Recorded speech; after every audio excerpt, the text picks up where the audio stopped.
RTV నుంచి. హైడ్రా చాలా wonderful work చేస్తూ ఉంది, దాంట్లో ఎలాంటి డౌట్ లేదు, చాలా అప్రిషియేషన్స్ ఉన్నాయి. కానీ కొంచెం ప్లేసెస్ దగ్గర కొంచెం విమర్శలు ఎదుర్కోవాల్సినటువంటి పరిస్థితి ఉంటుంది. ఇప్పుడు ఫాతిమా కాలేజ్ ఉంది, అక్బరుద్దీన్ ఓవైసీ, అక్కడ ఎందుకు మానవీయ కోణం హైడ్రాకి, ప్రభుత్వానికి, మిగతా వాళ్ళ దగ్గర ఎందుకు మానవీయ కోణం లేదు? Rule is rule, rule for all, అందరికీ అదే ఉండాలి. ఎందుకు అక్కడ డిస్ట్రక్షన్ చేయట్లేదు? మీరు ఒక అకాడమిక్ ఇయర్ అన్నారు, టైం ఇస్తున్నాం 6 months అన్నారు, 6 months అయిపోయింది, మీరే చెప్తారు ఈ రోజుకు 1 year కంప్లీట్ అయిపోయింది.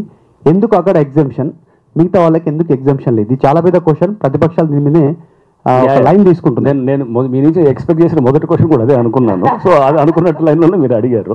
Okay, so fine. దీంట్లో మీరు చూస్తే కనుక లాస్ట్ ఇయర్ అరౌండ్ అక్టోబర్ ఆ టైంలో, సెప్టెంబర్ అక్టోబర్లో నేను అప్పుడున్న ప్రిన్సిపల్ సెక్రటరీ దానకిషోర్ గారు ఒక ప్రెస్ మీట్ అడ్రస్ చేస్తున్నప్పుడు కూడా అడిగారు, ఇట్లానే మన చాలామంది ప్రెస్ మిత్రులు అడిగినప్పుడు కూడా, ఇప్పుడు అకాడమిక్ ఇయర్ జరుగుతుంది, మనం అకాడమిక్ ఇయర్ అయిన తర్వాత తప్పకుండా దీని గురించి ఆలోచన చేస్తామని చెప్పి కూడా చెప్పడం జరిగింది.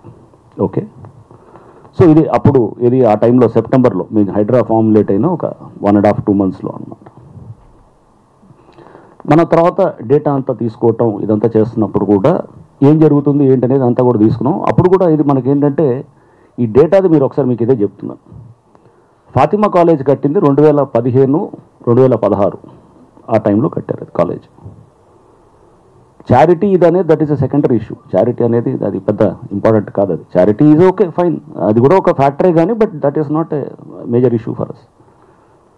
2015-16లో కాలేజ్ కట్టారు. 2016 ఎండింగ్లో డిసెంబర్ 16 ప్రిలిమినరీ నోటిఫికేషన్, అంటే కాలేజ్ కట్టిన తర్వాత అదేది సెల్కమ్ చెరువు అన్న తర్వాత అక్కడ ప్రిలిమినరీ నోటిఫికేషన్, ఆ తర్వాత ఒక ఆల్మోస్ట్ 1 year తర్వాత అయిందనమాట. దాని చెరువు హద్దులు డిసైడ్ చేస్తూ అప్పుడు ప్రిలిమినరీ నోటిఫికేషన్ అయింది. ఈ లోపల ఈ కాలేజ్తో పాటు పక్కన ఒక బస్తీ అంతా కూడా వచ్చింది, అది ఎంఎం కాలనీ ఏదో అంటారు దాన్ని కూడా, బస్తీ కాలనీ అంతా కూడా వచ్చింది, చాలా ఇల్లులు కూడా వచ్చాయి అక్కడ అంతా కూడా. సో అంటే ఇదంతా కూడా దీంతో పాటు అక్కడ ఆ ప్రిలిమినరీ నోటిఫికేషన్ ఏదైతే చూపిస్తుందో దాంట్లో ఇది ఉందన్నమాట. ఫైనల్ నోటిఫికేషన్ కాలేదు. పోనీ ఇది ఒక దగ్గరికి ఆగారా? ఫాతిమా కాలేజ్ ఒకదానికి ఏమైనా హెల్ప్ చేద్దామని చెప్పి అనుకుని నాతారని అనే డౌట్ నెక్స్ట్ మీరు ఆటోమేటిక్గా అడగవచ్చు. 80% చెరువులకు అసలు ప్రిలిమినరీ నోటిఫికేషన్ అయింది. ఇందాక నేను అదే చెప్తున్నాను కదా, ఫైనల్ నోటిఫికేషన్ కాలేదు. ఫైనల్ నోటిఫికేషన్ అయితే హార్డ్లీ అరౌండ్ 135-140 lakes అనమాట. ఉన్న చెరువులు చూస్తే కనుక మోర్ దెన్ 900 పైనే ఉన్నాయన్నమాట. సో అంటే మ్యాక్సిమం చెరువులకు ఓన్లీ ఫైనల్ నోటిఫికేషన్ కొన్నిటికి అయినాయి, బట్ మ్యాక్సిమం వాటికి ఇది అవ్వలేదు. దీన్ని చేయడానికే ఇప్పుడు నేను హైడ్రా కమిషన్ అయిన తర్వాత ఒక్క చెరువు కూడా ఫైనల్ నోటిఫికేషన్ ఇవ్వలేదు. ఎందుకంటే ముందు నాకు ప్రిన్సిపల్స్ గురించి పూర్తి పట్టు ఉండాలి, అవగాహన ఎలా చేస్తున్నారు ఒక చెరువు అనేది అవగాహన ఉండాలి. అంతేగాని జస్ట్ రెవెన్యూ వాళ్ళు పంపించారు, ఇరిగేషన్ వాళ్ళు పంపించారంటే గుడ్డుగా సైన్ చేసేది ఏమి ఉండదు. అలా చేస్తే కనుక దానివల్లే ఇంతకుముందు అన్నీ కూడా చాలా ఇది ఆరోపణలు అవన్నీ కూడా వచ్చాయి. ప్రభుత్వంతో డిస్కస్ చేసినప్పుడు స్పష్టంగా ఇదే, అది వచ్చిన దాన్ని నువ్వు ఎలా అప్లై చేసావు రేపు అడుగుతావు అనమాట. నువ్వు ఈ ఏరియాను వదిలేసావు, ఈ ఏరియాను పెట్టావు, ఎందుకు వదిలేవని అడుగుతాను అనమాట.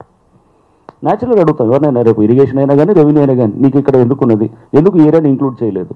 సో ఇది అనేది, సో ఇది పెట్టాలంటే నాకు ఏమి ఉండాలి, కౌంటర్ చేయాలంటే ఒక డేటా చాలా ఇంపార్టెంట్. ఆ డేటా అనేది రేపు కలెక్ట్ చేస్తున్నది. ఇప్పుడు అదే చెప్తున్నాను, ఆ డేటాలో చాలా రేపు తీసుకునేటప్పుడు రేపు కోర్టులకి ముందు పెట్టాల్సి వస్తుంది రేపు.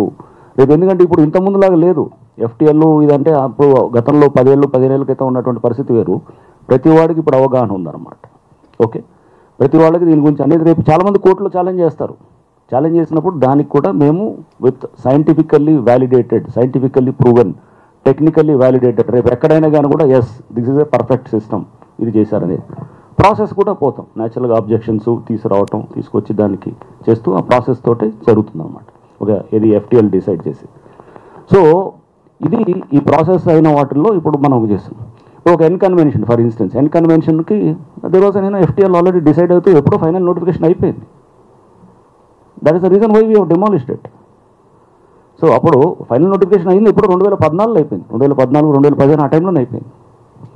సో అంటే ఫైనల్ నోటిఫికేషన్ అయిన తర్వాత చెరువు అనేదానికి ఒక డిసైడ్ అయింది. ఎక్కడైతే కనుక ఎక్కడన్నా సీరియస్ అబ్జెక్షన్స్ ఉంటే కనుక దాన్ని రేపు పరిశీలించినప్పుడు ఎక్కడ సీరియస్ అబ్జెక్షన్స్ వస్తే that is a different thing. But serious objections final notification అయిన తర్వాత that is subject is close. ఇప్పుడు 10 ఏళ్ల క్రితం క్లోజ్ అయిన సబ్జెక్టులు అవన్నీ. అందుకని ప్రిలిమినరీ నోటిఫికేషన్ అయిన దాని మీద మేము ఇప్పుడు వీఆర్ వర్కింగ్ ఆన్ దట్. అది అంతే తప్ప కానీ చారిటీ అనేది okay, that is one angle, డెఫినెట్గా ఉండొచ్చేమో కానీ, బట్ ఫైనల్గా ఈ అన్నిటికీ చట్టాలు ఉంటాయి. ఒక ఇరిగేషన్ చట్టంలో ఉంటుంది, లేకపోతే ఒక సుప్రీంకోర్టు ఇచ్చిన జడ్జిమెంట్స్ ఉన్నాయి. ఎన్నిటికీ దీనికి అప్లై అవుతాయి తప్ప కానీ ప్రత్యేకంగా ఫాతిమా కాలేజ్కో లేకపోతే ఇంకేదో మల్లారెడ్డి కాలేజ్కో లేకపోతే పల్లారాజ రెడ్డి గారి కాలేజ్కో వేరే చట్టాలు ఏమి అప్లై కావు. ఇదే ఉంటాయి అన్నిటికీ. So this is what I would like to clarify to everybody. So this is the background.